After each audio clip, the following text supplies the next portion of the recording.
Graça e paz, igreja, amém? Trago uma saudação da igreja ali de Patrocínio Paulista. É só mais uma parte do corpo de Cristo, né, irmãos? Nós somos apenas mais um rebanho ali em Patrocínio Paulista, glória a Deus. Quero agradecer ao pastor Jair, que é um motivo de honra, de alegria estar aqui nessa manhã com os irmãos. Lá em Patrocínio também a gente tem culto de manhã e tem culto à noite, né? Por ocasião da pandemia nós começamos a fazer o culto de manhã, aí depois, quando terminou a pandemia, nós continuamos fazendo de manhã e à noite, e tem sido uma bênção. Estou vendo que o pastor Jair falou que aqui também vocês vão começar com o culto à noite também. É muito bom, gente, é muito bom. E aí ele disse, pessoas que podem vir no culto da manhã, pode vir no da noite também, né?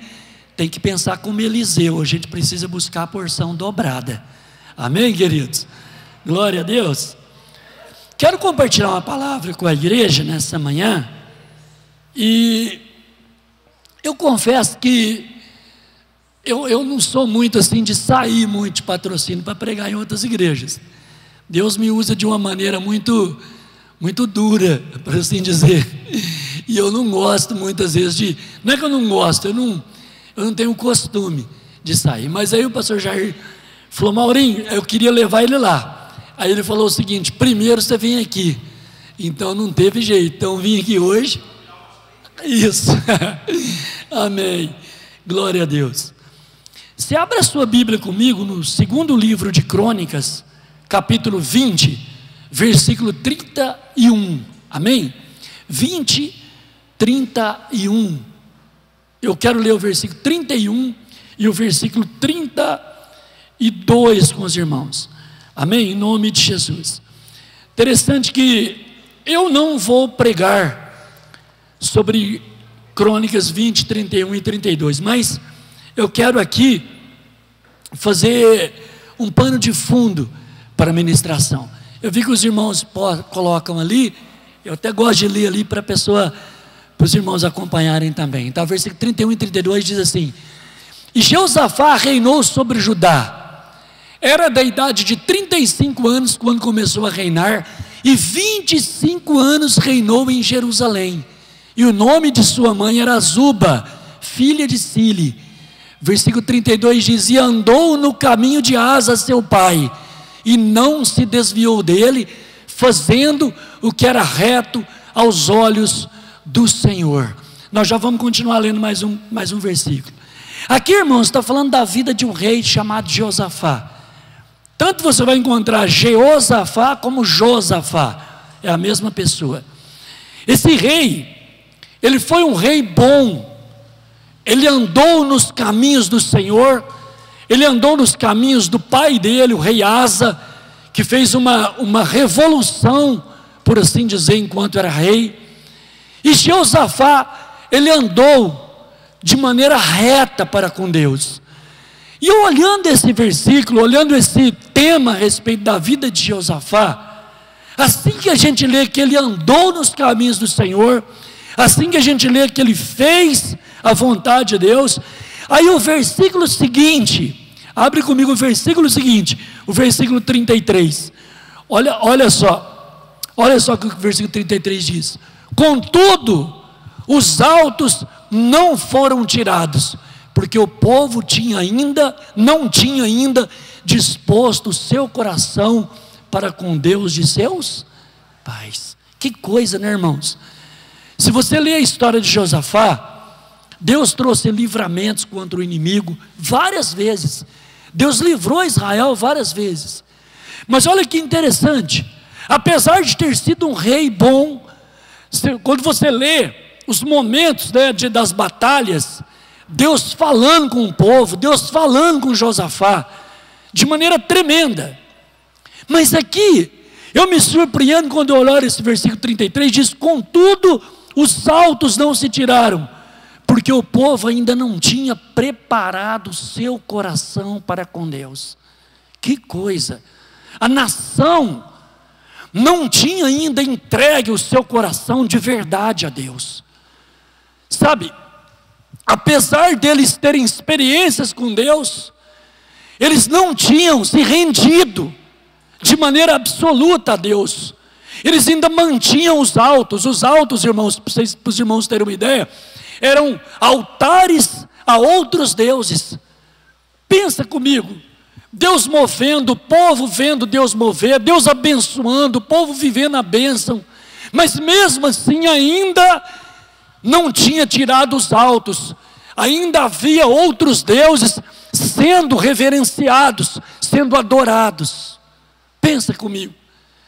E eu comecei a olhar para essa palavra e meditar nessa palavra e buscando entender. Por que muitas vezes a pessoa está na igreja, a pessoa se converteu, aceitou Jesus como seu Senhor, como seu Salvador, viveu ou vive bênçãos do Senhor, vê o braço do Senhor movendo, mas ainda existe penduricalhos, ainda existe coisas, sabe, penduradas na vida da pessoa que ela não tirou. E o coração não está ainda totalmente entregue ao Senhor, totalmente derramado na presença do Senhor. Que coisa, irmãos, quando nós olhamos para esse texto, a gente traz para os dias de hoje, né, e a gente vê isso acontecendo, porque muitas pessoas estão na igreja há anos a fio, e a vida não é transformada, a vida não é restaurada. A pessoa está há anos a fio na igreja, servindo a Deus, caminhando, mas ainda existem concessões na vida da pessoa que ela não conseguiu se livrar. Imagina isso. Eu quero nesta manhã, usando esse texto aqui que eu acabei de ler com os irmãos como pano de fundo, porque eu vou pregar em outro texto, eu quero falar de 3 gerações vivendo dentro da igreja ao mesmo tempo. 3 gerações distintas. Eu quero que você abra comigo, agora em 1 Samuel, lá no capítulo 1, eu vou ler 3 versículos do capítulo 1. O versículo 1, 2 e 3 de 1 Samuel. Amém? Glória a Deus. 1 Samuel capítulo 1, versículo de 1 a 3. Glória a Deus. Houve um homem de Ramataim, Zofim, da montanha de Efraim, cujo nome era Eucana, filho de Jeroão, filho de Eliú, filho de Tou, filho de Zuf, o Efrateu. Verso 2. Este tinha 2 mulheres, o nome de uma era Ana, e o nome da outra, Penina. E Penina tinha filhos, porém Ana não os tinha. Versículo 3, é esse versículo que eu quero, irmãos. Subia, pois, esse homem da sua cidade, de ano em ano, a adorar e a sacrificar ao Senhor dos exércitos em Siló. Estavam ali os sacerdotes do Senhor. Qual era o nome dos sacerdotes do Senhor, irmãos? Que estava lá? Ofni e Finéias. Os 2 filhos de quem? De Eli. Presta atenção. Aqui, 1 Samuel começa a contar a história de Ana. Os irmãos conhecem, tem certeza que já foi pregado aqui, foi ministrado sobre Ana, sobre Penina, sobre toda aquela situação que Ana passou, né, que sofreu e tudo mais. A gente viu a mão de Deus ali, movendo na vida de Ana. Tá, mas eu quero que você preste atenção, que quando quando Eucana subia a Siló, ali tinha 2 sacerdotes do Senhor. Olha lá, ali os sacerdotes do Senhor, Ofni e Finéias, filhos de Eli, estavam ali ministrando ao Senhor. Que coisa interessante, irmãos. Agora, corre para o capítulo 3, e eu vou ler do versículo 1 ao 4 com você. Capítulo 3 de 1 Samuel, do versículo 1 ao 4. E o jovem Samuel servia ao Senhor perante Eli, e a palavra do Senhor era de muita valia naqueles dias, e não havia visão manifesta. Tem uma tradução que vai falar assim, desse jeito, ó. E a palavra do Senhor era muito rara naqueles dias. Era rara, e não havia visão manifesta. Segura um pouquinho só que eu quero falar, depois a gente continua lendo. Interessante, irmãos, que aqui Samuel já nasceu. como os irmãos estão vendo. O capítulo 1 está dizendo que havia ali os sacerdotes do Senhor, Ofni e Finéias. E agora passou-se os anos, porque Ana veio ali, orou, chorou, clamou, e aí naquele mesmo ano ela engravidou, teve Samuel, e depois que Samuel desmamou, por volta de 5, 6, 7 anos, por ali, ela foi levar o Samuel e entregar para Eli. Então, no mínimo, de 5 a 10 anos tinha passado, por aí. Por aí. E então Ana leva Samuel, e Samuel, uma criança, ele está dormindo, e olha o que acontece, versículo 2. E sucedeu naquele dia que, estando Eli deitado no seu lugar, e os seus olhos começavam a escurecer, pois não podia ver. Verso seguinte: estando também Samuel já deitado, presta atenção nessa frase, antes que a lâmpada de Deus se apagasse no templo do Senhor, onde estava a arca de Deus. Verso seguinte diz: o Senhor chamou a Samuel e disse ele: eis-me aqui. Irmãos, deixa eu contar para os irmãos aqui um pouquinho só. Samuel é uma criança. Deus então diz: Samuel, chama ele. Ele acha que é Eli que está chamando ele. Ele levanta, vai até Eli e fala: o senhor me chamou? Ele falou: não chamei, volta a deitar. E ele voltou e deitou de novo. A segunda vez Deus falou: Samuel. Ele levantou de novo, foi a Eli, e isso aconteceu 3 vezes. E Eli disse: não, eu não te chamei, deita. Se por acaso a voz te chamar de novo, você diz: eis-me aqui, Senhor, eis-me aqui, fala comigo. Irmãos, antes de eu continuar falando sobre Samuel, presta atenção numa coisa. No capítulo 1, a Bíblia diz que tinha 2 sacerdotes, Ofni e Finéias, que serviam, que ministravam ao Senhor, que ofereciam o holocausto, que ofereciam o sacrifício do povo, todos os dias. No capítulo 3 vai falar que a palavra de Deus era rara, e que as visões não eram manifestas. O que aconteceu do capítulo 1 ao capítulo 3?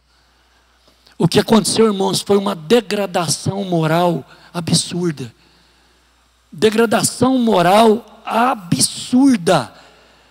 Ofni e Finéias, eles começaram a perverter o coração. Tanto que o capítulo 2, coloca lá por favor o capítulo 2, versículo 12. Olha o que acontece no capítulo 2, versículo 12. Para que a gente possa entrar no entendimento da palavra. Eram, porém, os filhos de Eli. Quem que eram os filhos de Eli, irmãos? Ofni e Finéias. Eram, porém, os filhos de Eli, filhos de quem, irmãos? De Belial. E diz a Bíblia que eles não conheciam o Senhor. Como pode? Como pode isso? De um capítulo para o outro, passaram alguns anos, e eles perverteram o coração de tal maneira. Gente, eles estavam dentro da igreja, eles eram sacerdotes, eles eram líderes, eles ofereciam sacrifício ao Senhor, eles estavam todos os dias ali, Ofni e Finéias, e a Bíblia está dizendo que eles não conheciam o Senhor. Essa primeira geração que eu quero falar, a geração de Ofni e Finéias, a Bíblia vai dizer, depois você pode ler na sua casa, eu garanto que está escrito lá, que Ofni e Finéias, do lado de fora da tenda, eles prostituíam com as mulheres que vinham, e eles tinham relação sexual com as mulheres de fora da tenda, e depois eles entravam para oferecer sacrifício ao Senhor. Como pode? Como pode? E Deus se afastou deles. E a Bíblia está dizendo que eles se tornaram filhos de Belial, filhos de Satanás. Como pode, irmãos, tanta degradação? E aí, quando a gente olha para a vida de Ofni e Finéias, a gente encontra algumas coisas. Primeira coisa, eles conheciam a Torá. O que era a Torá? Eram os primeiros 5 livros da Bíblia. Eles conheciam os profetas. Eles eram conhecedores das Escrituras Sagradas. Eles não eram mundanos, eles não estavam vivendo no mundo. Eles estavam na igreja. Eles tinham a vida dentro da igreja. Eles conheciam as Escrituras. Volto a repetir. Eles não adoravam outros deuses. Não havia outros altares a Baal, nem a nenhum tipo de outro Deus. Eles adoravam o Senhor. Eles ofereciam sacrifício ao Senhor, ao Deus de Abraão, de Isaac e Jacó. Só que estando dentro da igreja, eles decidiram, eles escolheram profanar. Viver uma vida de profanação. Irmãos, nós vivemos em uma época difícil, igreja. Nós vivemos uma época, pastor Jair, em que as igrejas não estão falando mais sobre o pecado. Não estão clamando mais contra o pecado. O que foi acontecendo na vida de Ofni e Finéias é que não havia mais no coração deles lugar para arrependimento. Eles não arrependiam mais. O coração deles endureceu. A Bíblia fala sobre o pecado contra o Espírito Santo, e nós temos entendimento que o pecado contra o Espírito Santo é quando o coração cimenta, e a pessoa não tem mais lugar de arrependimento, ela não arrepende mais, ela vai vivendo uma vida natural, ela vem à igreja, ela canta, ela louva a Deus, ela ouve a palavra, ela ora, mas quando ela sai da porta para fora, ela continua a vida dela do mesmo jeito, mesma coisa. Mesma coisa. É um baita de um mentiroso lá fora, mas está na igreja, caminha, vai embora, continua mentindo, continua vivendo uma vida sexual pervertida lá fora, mas vai para a igreja, vai nos cultos, não falta dos cultos, está lá, conhece a Bíblia, lê a Bíblia, mas acostumou a viver assim, vive nos negócios lá fora, vivendo na corrupção. Sabe, tudo que tem, o que faz, é a base da corrupção, mas vem à igreja, ora a Deus, dizima, oferta, toma santa ceia, canta, louva. Essa era a geração de Ofni e Finéias. Essa era uma geração que a Bíblia vai dizer, irmãos, mais tarde o Senhor vai dizer. Antes, porém, deixa eu dizer aqui, eles não tinham arrependimento mais, e eles não tinham nenhum testemunho. Ninguém podia olhar para a vida deles e ver um exemplo de vida. Ninguém. Ninguém. E é interessante, irmãos. A geração, pastor Jair, Ofni e Finéias, eles não saem da igreja. Não saem. Eles estão ali, eles vão aos cultos, participam de tudo certinho, tudo direitinho, mas quando sai da porta para fora, é uma vida dupla. Uma vida dupla. Eu não sei o que Deus quer nos falar nessa manhã, mas uma coisa eu entendo. Elias, o profeta, uma ocasião ele chega, o altar do Senhor está quebrado. No desafio de Baal, ele restaura o altar que estava quebrado, e ele fala para o povo: até quando vocês vão cochear entre dois pensamentos? Se o Senhor é Deus, serviu. Se Baal é Deus, serve ele. Mas decida. Em Apocalipse a Bíblia vai dizer assim: seja quente ou seja frio.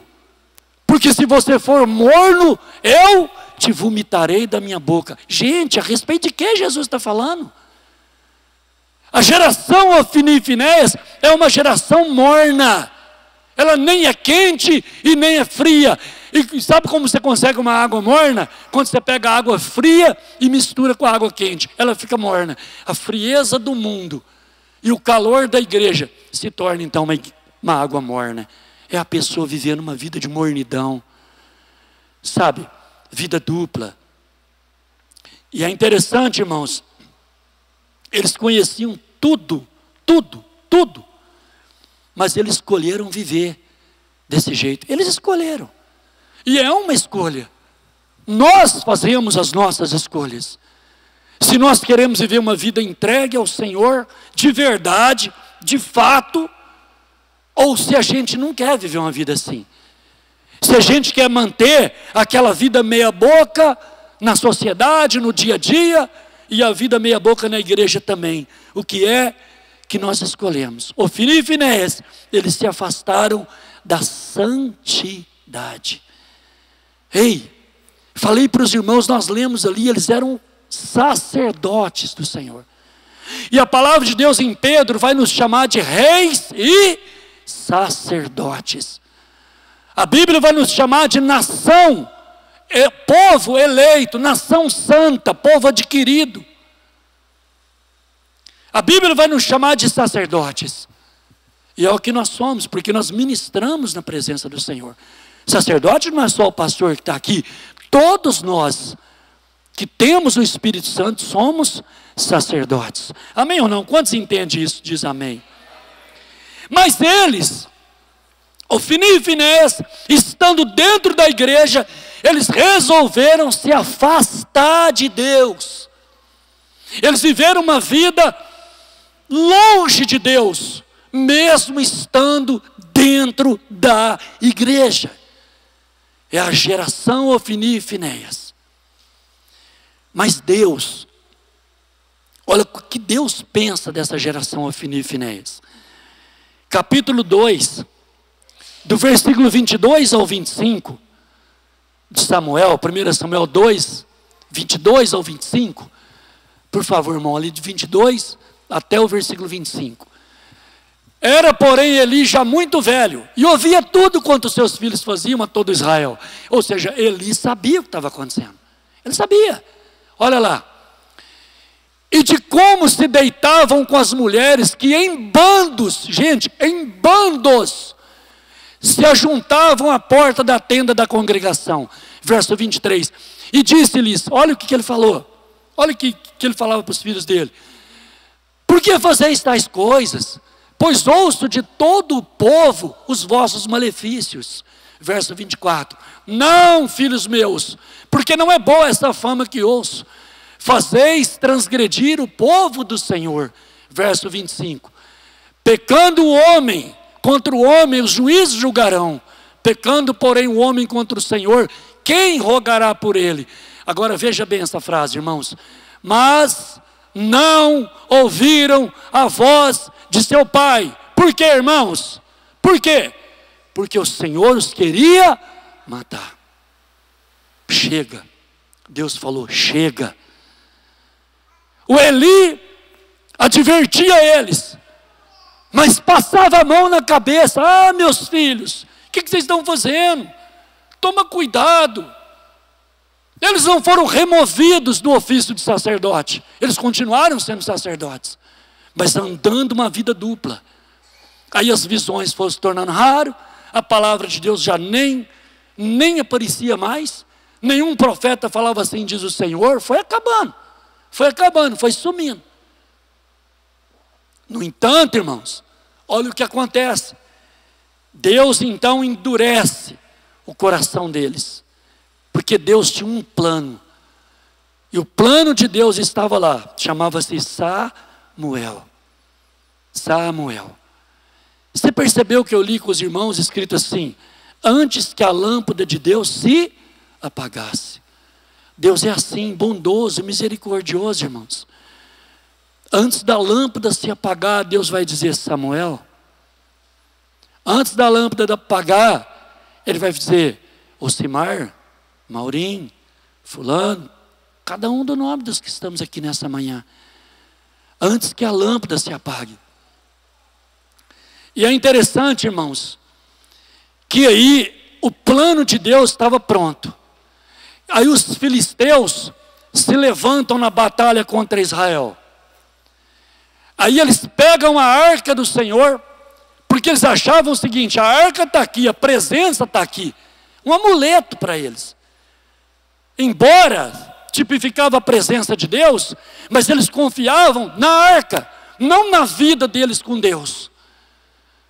E eles, para irem enfrentar o inimigo, eles levaram a arca, juntos. E naquele mesmo dia, a Bíblia diz que os 2 filhos de Eli foram mortos na batalha. Os 2 ao mesmo tempo.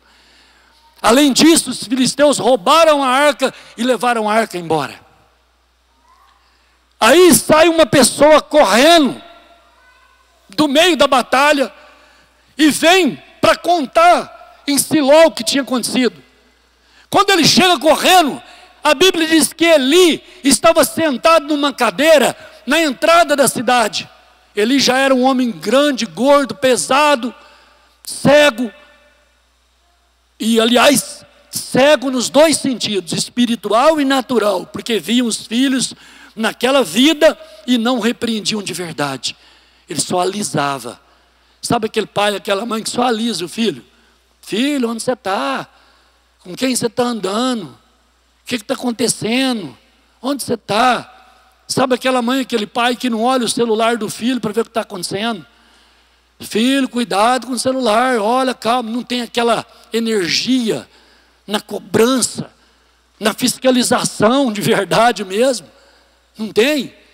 É só, agora mesmo o menino está pervertido nas drogas, perdido no alcoolismo, perdido no mundo, e o pai e a mãe estão desesperados, não sabem por que aconteceu. Nada acontece da noite para o dia, irmãos, nada. A perversão de Ofni e Finéias não aconteceu de uma hora para outra, não. Eles foram se perdendo, eles foram se perdendo. Eles foram fazendo escolhas, e essas escolhas levaram eles à morte. E eles morreram na batalha. Quando vem correndo o rapaz para contar, e ele conta para Eli: olha, os seus 2 filhos morreram. Eli assusta, mas quando ele fala assim, e a arca do Senhor foi levada, o que acontece? Ele tem um tipo de um infarto, cai, quebra o pescoço e morre. Olha que tragédia, irmãos, olha que tragédia. Que tragédia.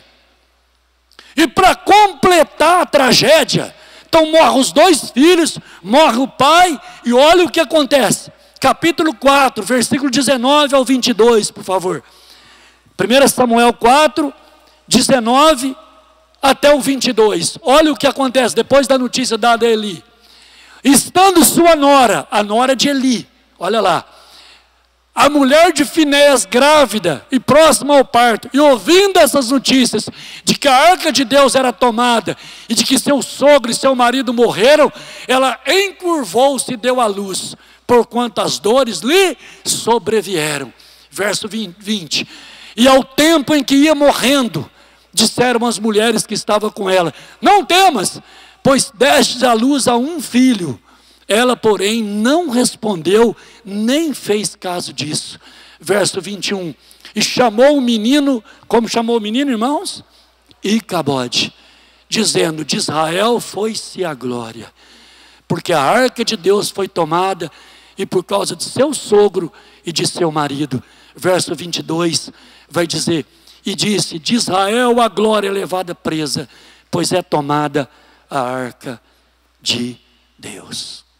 Que coisa, irmãos, num só dia, olha a tragédia que se abateu, uma tragédia anunciada, uma tragédia que tinha começado lá no início da perversão desses 2 sacerdotes, do afastamento deles da presença de Deus, do afastamento deles da santidade, mesmo sendo sacerdotes e ministrando na igreja todos os dias. Mesmo assim, o coração deles foi se apartando de Deus, foi se apartando, sabe, dos princípios da palavra de Deus. E se tem uma coisa que Deus preza, irmãos, são os princípios. O que eles quebraram aqui foram os princípios da moralidade, da santidade, e vai por aí afora. E é interessante, irmãos, deixa eu falar uma frase para você, nunca esqueça disso. O reino espiritual, o reino de Deus, ele não se move por dó, nem por pena. O reino de Deus se move por princípios. Se você quebra um princípio, você não é abençoado. Não tem jeito. São princípios. Deus estabeleceu princípios por causa de quê? Porque o trono de Deus está firmado em justiça, justiça e juízo. A Bíblia diz: justiça e juízo são a base do teu trono. Misericórdia vai adiante da sua face. Ele oferece a misericórdia, mas para que você entenda e viva a justiça de Deus.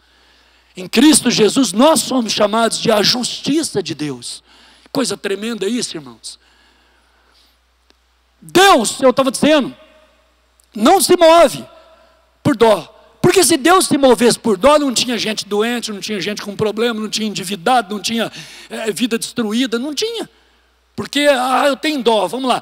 Vocês estão lembrados quando Deus rejeitou Saul para não reinar mais sobre Israel? Sabe o que Deus falou para Samuel?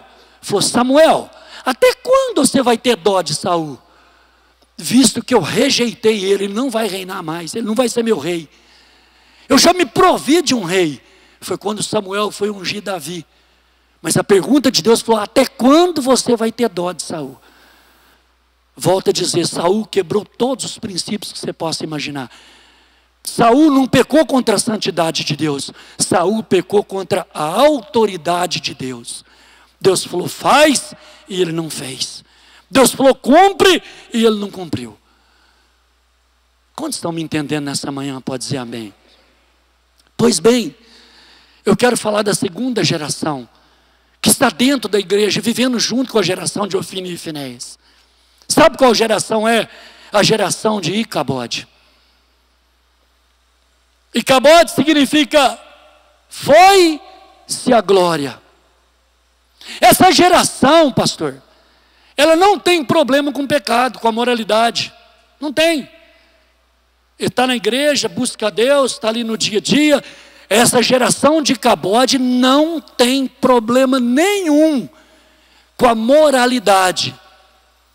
Lá fora eles são exemplos de vida, eles andam de maneira correta, estão na igreja, parece tudo muito bonito, mas a glória se foi. A pessoa está na igreja, mas ela já não sente mais a presença de Deus. Ela já não tem intensidade em buscar Deus. As letras dos louvores já não cativam mais o coração da pessoa. Muitas vezes, por causa de um ressentimento bobo, a pessoa passa, nem saúda o irmão com a paz, porque está meio com a cara virada ali, sabe, com um probleminha. Essa é a geração de Icabode.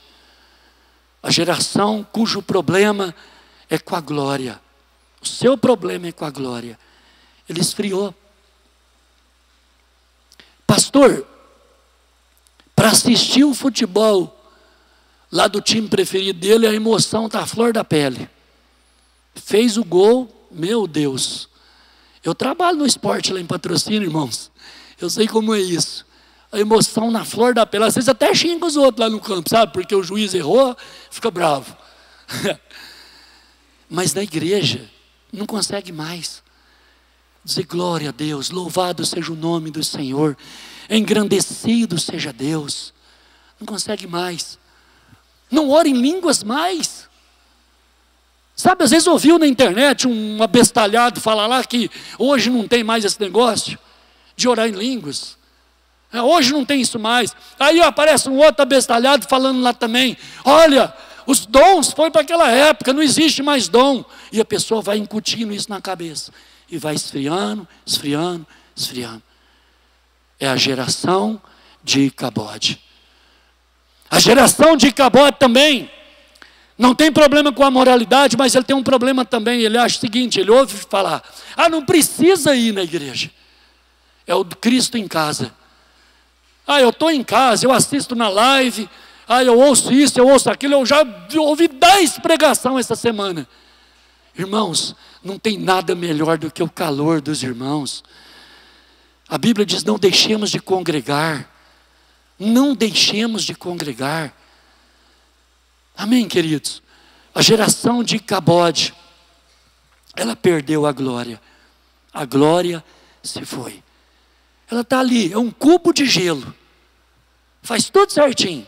Está salvo? Está salvo. Está com Jesus, vai para Jesus, não tem erro.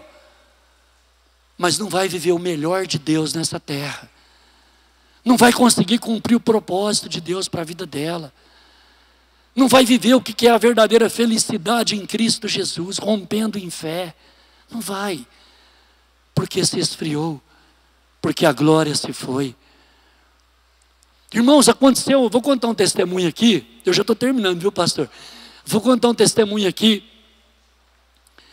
Quando a gente começou a igreja em Patrocínio, na nossa cidade, era lá umas 15 pessoas no máximo, né? E lá no início, nos anos 90, e era uma dificuldade danada pregar, e cidade muito idólatra, uma dificuldade danada, mas a gente estava ali caminhando, pregando, falando do evangelho. E houve um dia, pastor, eu não sei, às vezes a gente pensa assim, não sei se você pensa também, parece que antes a gente buscava mais, parece que antes a gente ia mais nas vigílias, parece que antes a gente tinha um fogo dentro da gente, sabe, para buscar a Deus, falava em orar, vamos orar, falava em fazer uma visita, vamos visitar. Eu estou falando, eu estou me colocando, falando na primeira pessoa, para que nós possamos entender toda a nossa igreja, amém, queridos? Toda a igreja de Jesus.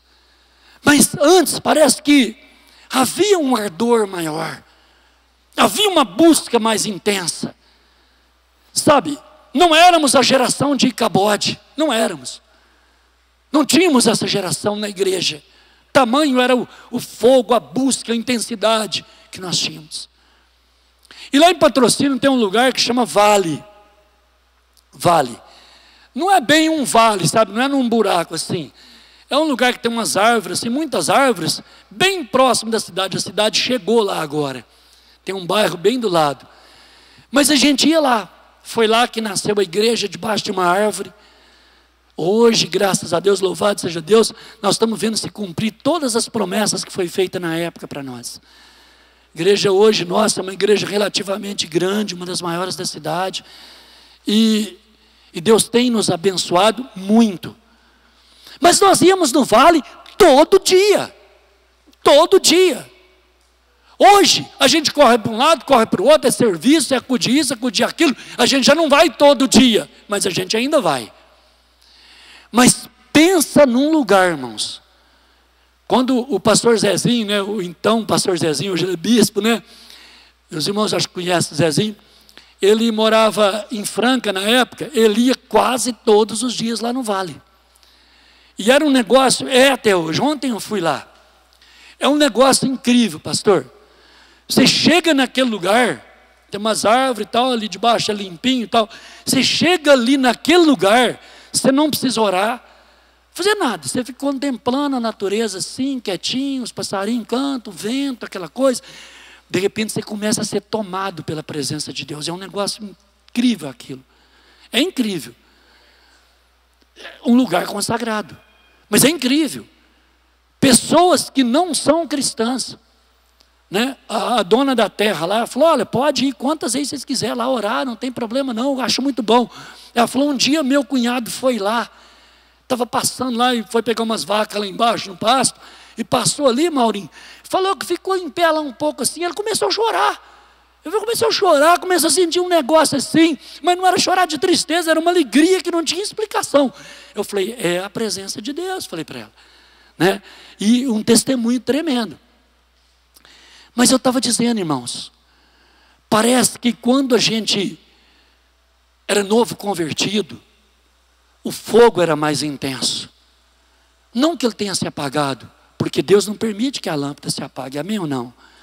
Amém mesmo, Ele não permite. Tinha uma moça, nós não tínhamos instrumento, tinha nada ainda, pastor, na época. Tinha um salãozinho pequenininho, ele era isso aqui, ó, no máximo, né, daqui das cadeiras para cá, esse cubículo aqui.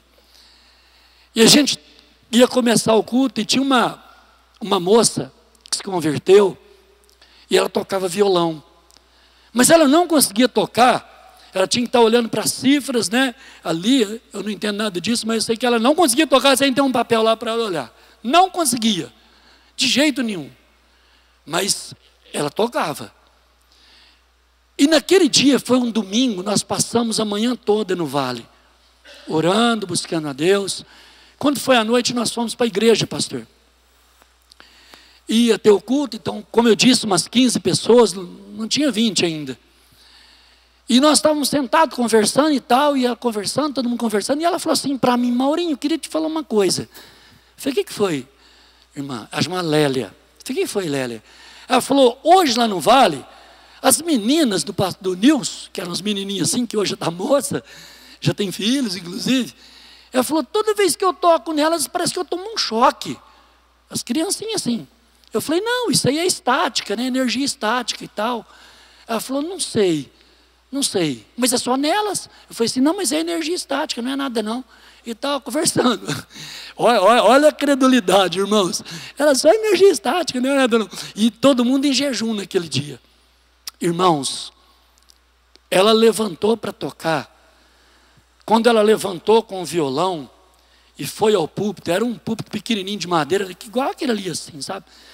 E ela chegou com o violão, ela começou: gente, meu Deus, e jogou o violão assim no chão e abriu os braços. Ela estava com uma saia grandona assim, uma roupa assim, uma saia grande, sabe? Eu lembro direitinho, ela fazia assim: gente, está acontecendo alguma coisa comigo. E ela não tinha sido batizada no Espírito Santo, e ela pediu que naquele dia ela fosse. E ela começou a falar línguas. Ela contou depois que ela tinha pedido o batismo. Ninguém pôs a mão nela, ninguém falou: receba o Espírito Santo. Ela começou a falar, e começou a falar em línguas, e caiu sentada. Quando ela caiu sentada, tem um irmão, eu estava do lado dela, do lado assim. E um irmão, né, também converti na época, ele foi pegar na mão dela para levantar ela. Quando ele levou a mão na mão dela, gente, mas deu um tiro, e saiu uma língua de fogo da mão dela entre a mão do Du, dessa altura.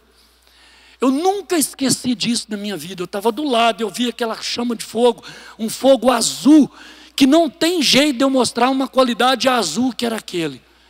Subiu assim aquele fogo, deu aquele tiro, subiu aquele fogo assim, dessa altura mais ou menos, e aquele fogo não desceu, ele simplesmente sumiu. Simplesmente fez assim, dissipou. E todo mundo caiu do poder do Espírito Santo, e nós ficamos ali mais de 1 hora, orando, clamando no Espírito. Gente, às vezes eu fico lembrando daquele tempo, eu falo: gente, será? O que aconteceu? Que a gente vê as coisas acontecendo, mas por que não é frequente como era? Por que não é frequente? Não tenha dúvida, irmãos, se nós não acordarmos, nós nos tornamos a geração de Icabode. Vamos, viver olhando para o passado, o que Deus fez, como se Deus não fizesse mais. Mas Jesus Cristo é o mesmo ontem, hoje e eternamente. Ele é o mesmo. Ele é o mesmo. Amém, queridos? E eu quero terminar falando de uma terceira geração, que é a geração de Samuel. Vimos a geração de Icabode, vimos a geração de Ofni e Finéias, mas a geração de Samuel é a geração que ouviu Deus falando: Samuel. Ele está vivendo dentro da igreja entre a geração de Ofni e Finéias e a geração de Icabode. Ele está no meio. É uma geração que está vivendo ali no meio das duas gerações. A Bíblia diz que Samuel dormia ao lado da arca. Ali era a presença de Deus. Ele estava dormindo ao lado da arca. E você leu comigo: antes que a lâmpada se apagasse, Deus falou para ele: Samuel, Samuel. Coloca o capítulo 3, o versículo 7 para mim, por favor, irmão, de 1 Samuel 3, 7. Nós vamos ler 3, 7 e o 8. Amém? Capítulo 3, versículo 7 e 8. Porém, Samuel ainda não conhecia o Senhor. Presta atenção o que está falando ali. De Ofni e Finéias, a Bíblia fala assim: eles não conheciam o Senhor. Aqui está dizendo de Samuel, ele ainda não conhecia. Ele ainda não tinha tido a revelação. Mas ele dormia ao lado da arca. Ele estava ali. Isso fala de uma geração que continua, que permanece, que persiste. Amém, queridos? Ainda não lhe tinha sido manifesta a palavra do Senhor. Versículo 8. O Senhor, pois, tornou a chamar Samuel terceira vez. E ele se levantou e foi a Eli. E disse: eis-me aqui, por que tu me chamastes? O que está escrito ali, irmãos, agora? Então entendeu Eli que o Senhor chamava a Samuel. Eli, irmãos, ele entendeu que quem estava chamando Samuel era o Senhor. Será que nós não estamos ouvindo Deus chamar e não estamos discernindo a voz de Deus, irmãos? Será que Deus parou de nos chamar? Será que Deus parou de falar com cada um de nós? Ou é nós que não estamos discernindo a voz dele? Eli discerniu. Eli, apesar de ser um sacerdote relapso na sua vida para com seus filhos, no entanto, ele estava atento. E ele percebeu que era o Senhor. Quantos de nós estamos na igreja, irmãos? E o Senhor nos chamando para o ministério, para o chamado, para cumprir o propósito, para andar no propósito, para viver o propósito. E a gente não está entendendo, está ouvindo. Porque Samuel ouviu. Samuel, ele ainda não conhecia, mas ele ouvia. Até que Eli falou para ele: olha, quem está te chamando é o Senhor. Responde: eis-me aqui, Senhor. Eu quero dizer nessa manhã para você, quando você ouvir essa voz, saiba, essa voz vai falar ao teu coração, vai falar através das Escrituras, vai falar através de um profeta, mas vai falar. E quando essa voz falar, se disponha. Fala: eis-me aqui, Senhor. Estou aqui, Senhor. Amém, igreja? Amém. Nós estarmos como a geração de Samuel, atento, para que a lâmpada não se apague e a gente possa ouvir a voz dele. Quero que você curve a tua cabeça um momento. Eu tenho certeza que, de alguma maneira, o Espírito Santo nos falou nessa manhã. De alguma maneira o Espírito Santo, ele veio ao nosso coração. Queremos nessa manhã, irmãos, sermos como Samuel. Ainda que na ingenuidade, ainda que na inocência, ele ouviu a voz do Senhor. E a geração de Samuel, que está entre a geração de Ofni e Finés e a geração de Icabode, essa geração de Samuel é a geração que teme que a lâmpada se apague, que teme ao Senhor, que tem temor de que a lâmpada se apague, que a luz se apague. Essa geração é a geração que se interessa pela vida com Deus, pelo andar com Deus. E daquele dia, o Senhor levanta uma geração em Samuel. E Samuel se torna o maior dos profetas em Israel. E ele julga Israel durante toda a sua vida, em retidão, em justiça. Oh Pai, em nome de Jesus, meu Deus, nos desperta nessa manhã, Pai. Nos desperta como povo do Senhor. Nos desperta como uma igreja, meu Deus, avivada. Uma igreja lavada, remida no sangue de Jesus. Uma igreja, meu Deus, Samuel. Que sejamos como a geração de Samuel, Pai. Em nome de Jesus. Meu Deus, que haja disciplina sobre a geração de Ofni e Finéias. Que haja um despertar, meu Deus, do Senhor na geração de Icabode. Mas que haja, meu Deus, em nome de Jesus, um mover profético através da geração de Samuel. Pedimos em nome de Jesus, Pai, que possamos mover em fé nesses dias, Pai.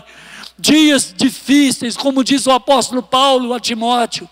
Nos últimos dias virão tempos difíceis, tempos trabalhosos. Meu Deus, vivemos essa época de tempos trabalhosos, Pai. Nos ajuda, meu Deus, a romper em fé, em nome de Jesus, dando a Ele a honra, a glória, o louvor, a adoração por toda a eternidade. O Senhor é o nosso Deus, é nossa esperança, é nossa vida, Pai. Antes que a lâmpada se apague, Deus, nós queremos responder ao Teu chamado, responder à Tua voz. Louvado seja o nome do Senhor. Queremos dizer: eis-nos aqui, Senhor, em Cristo Jesus. Amém. Glória a Deus. Amém, queridos. Glória a Deus. Quero devolver o pastor Jair. Deus abençoe a vida de cada um. Em nome de Jesus. Amém.